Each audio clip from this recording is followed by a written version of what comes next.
What's up, you guys? Luke here with another video. In today's video, we're going to be talking about how you can own your first home in the next year by doing exactly what I say in this video. Let's go.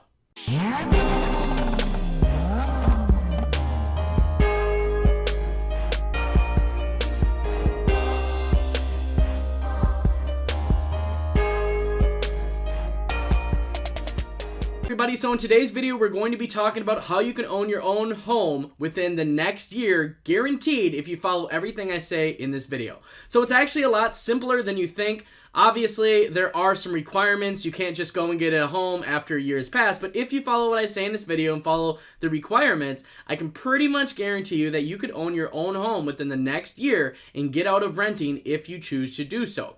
So that being said, let's kind of jump into it. So the first thing that I basically want to talk about today is FHA loans. And if you don't know what FHA loans are, basically it is the Federal Housing Administration. It was created in 1934 to basically help boost home ownership in America. Basically, the government wanted people to stay in America. They didn't want people traveling abroad, renting everywhere. They wanted to increase America as a whole's ownership, and so that is when the FHA came out, which is in 1934. So the FHA loan is a big thing. So here's what's really nice. So basically, you don't have to have a perfect credit score to get an FHA loan. In fact, you can get an FHA loan on a home with only 3.5% down with a 580 credit score.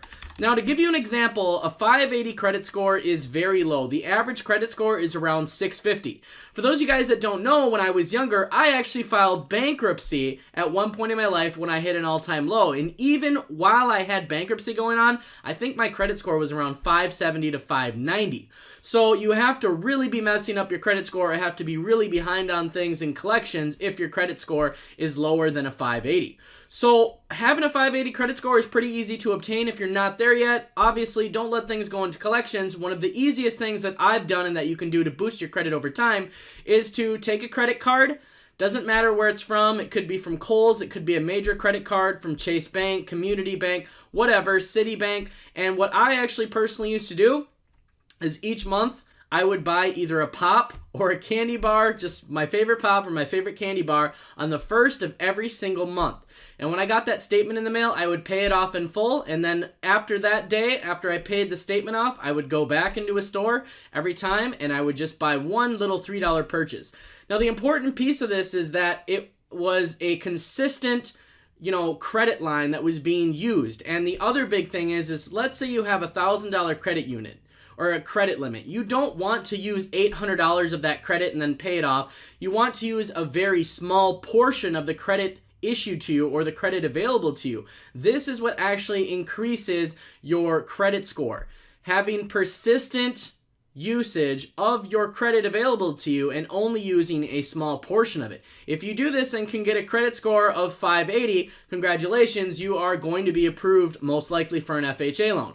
Now, going on to some of the other requirements of an FHA loan. You do have to have an income. Now, if you're self-employed, you're going to need 2 years of solid tax returns in order to meet the FHA requirements. The other requirement that you're going to need is you do need to have a decent income to debt ratio. So if you have a lot of loans out there, which is why I said I encourage people to pay things off, pay cash for things, and not have a bunch of open loans, that will also be a determining factor.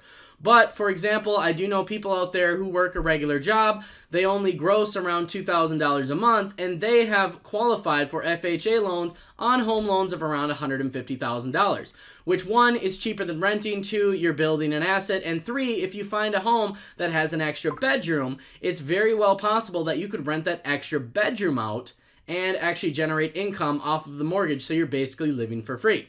So basically, the 3 steps to owning a home within the next year. If you are self-employed, it's going to take you 2 years.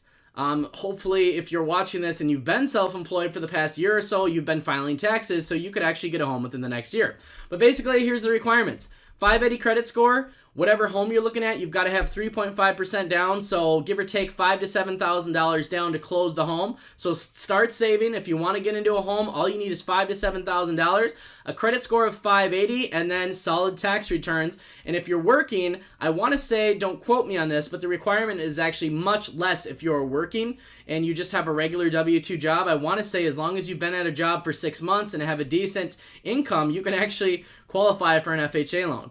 So the cool thing about FHA loans is, I mean, the interest rates are really low on them. They're actually typically lower than bank rates. I mean, obviously, if you have a really high credit score, there's not really any reason to get an FHA loan, but you can get a very reasonable FHA loan to buy your first home with only 3.5% down and a credit score of 580. So it's really convenient out there because, you know, not a lot of people can come up with 10 or 20 or 30% down for a home. Now, there are some drawbacks to FHA loan. You cannot buy an investment property or a rental property. You need to rent the home to yourself, as in you got to live there. You can't, you know, be renting it out to other people. It has to be your primary residence. There's no renting it out.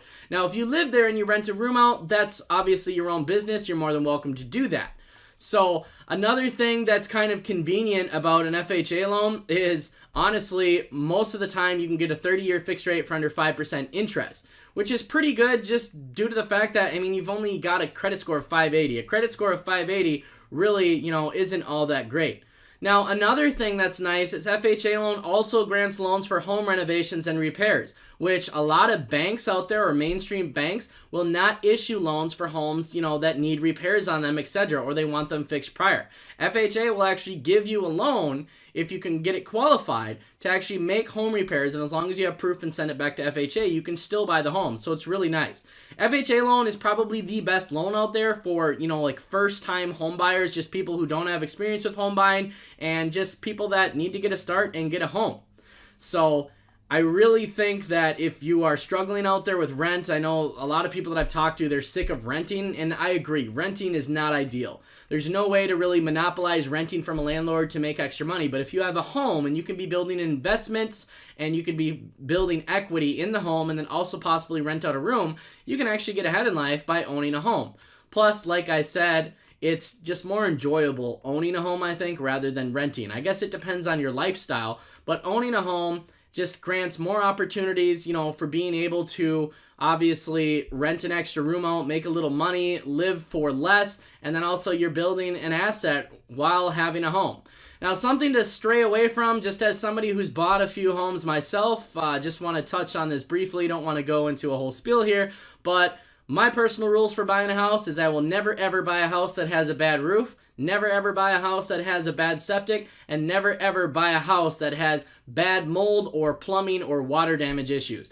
Those are three things that can become extremely expensive. Now, for most of you, unless you're buying a house out in the country or somewhere outside of city limits, most houses are going to have city sewer, water, and septic, so you don't really need to worry about that. The biggest thing is you don't want to buy a house that has, you know, like I said, septic problems, bad roof, or mold or water issues or like foundation issues. Those are the three things. If you find a house that looks decent, you have it inspected by a home inspector. If you're not, you know, too sure of how to inspect a home yourself, get a home inspector out there. But if you follow these three things, just basically get your credit score up, go and open a credit card up and start revolving credit and using a small amount. Remember, the key is a small amount and use it every month of the credit available to you. Build your credit score up to 580, have a solid income, and then go and find a house. If you just do basically a couple things, which they're really not that hard, you can get out of renting. You can have a home within a year, and I can pretty much promise you that.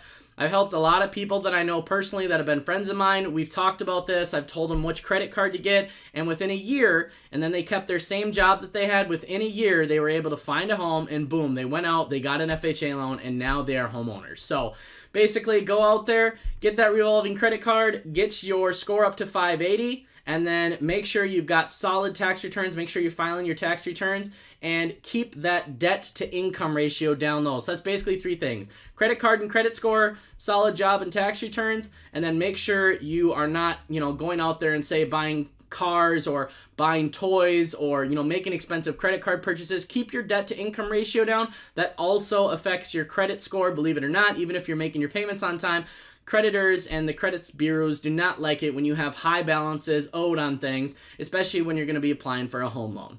So that being said, I hope some of you got some value from this. If you're debating on renting or owning, make sure you smash that like button, hit the subscribe button also, and drop a comment down below if you are currently trying to get into a home yourself or have any questions on it. Would love to talk to everybody about it. So that being said, hope you got some value from this, and I will see you in the next video.